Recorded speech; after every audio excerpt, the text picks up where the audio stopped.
We all tend to skip over this part, but I've included a few tips that will give you the safest as well as the best result when using this machine. Prior to starting the machine, make sure the work area has ample lighting and no obstructions that will interfere with the safe use of the machine. Securely mount the machine to a workbench as described in the user's manual. Getting started.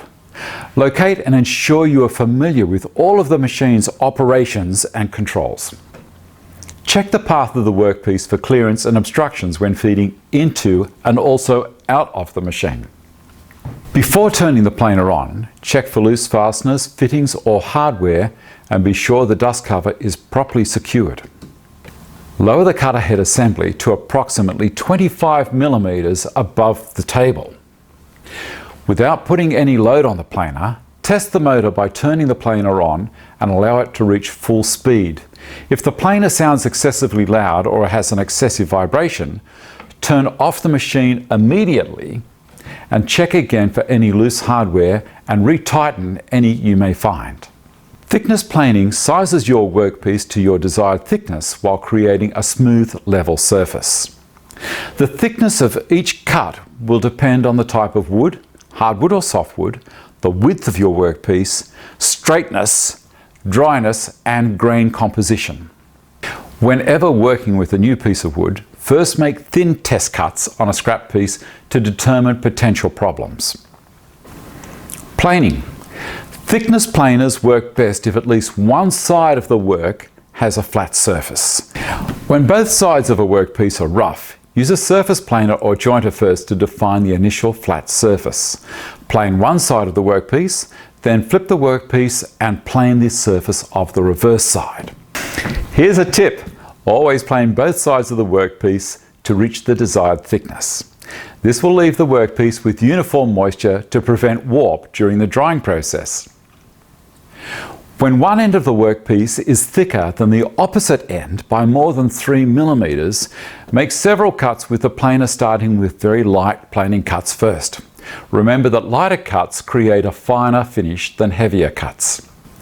In general, do not plane a workpiece thinner than 5 millimeters.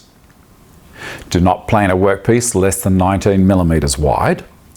Do not plane a workpiece shorter than 300 millimeters long, as this will cause kickback. Do not exceed a maximum of 1.5 millimeters depth of cut on narrow boards and 0.5 on wider boards. Never plane a workpiece with loose knots or foreign objects embedded in it. Do not plane a workpiece that is severely bowed, twisted or knotted. Do not force feed the workpiece through the machine. Let the planer apply the proper feed rate. Never look through the machine feed opening while the cutter block is rotating. Always wear safety goggles or safety glasses with side shields when using the machine. Wear close-fitting protective clothing. If you have long hair, make sure it is contained. Be aware of fine dust that may be created by the machine. Some examples of hazardous dusts are dust generated from planing timber coated with lead-based paints, arsenic and chromium from some chemically treated timber, and timber that may have crystalline silica embedded or dusted on the surface. Never perform the planing operation with the cutter head or cutter guard removed. Support the workpiece adequately at all times during the operation. Stop the machine and recheck the hex bolts on blades for tightness after 50 hours of operation. Keep the machine's tables clean and free from things such as resin or gum that may restrict the workpiece from being fed through at the correct rate. Check the feed rollers occasionally to ensure that there are no chips or sawdust between any of the components. Never stand directly in line with either the infeed, here, don't stand here or there, and the outfeed side as well as you're putting timber through. Never put your fingers into the dust chute or under the cutter guard. Allow the cutter head to reach full speed before using the planer. When servicing, use only identical replacement parts. Use of any other parts may create a hazard or cause product damage. Never use the tool in an explosive atmosphere. Normal sparking of the motor could ignite the fumes.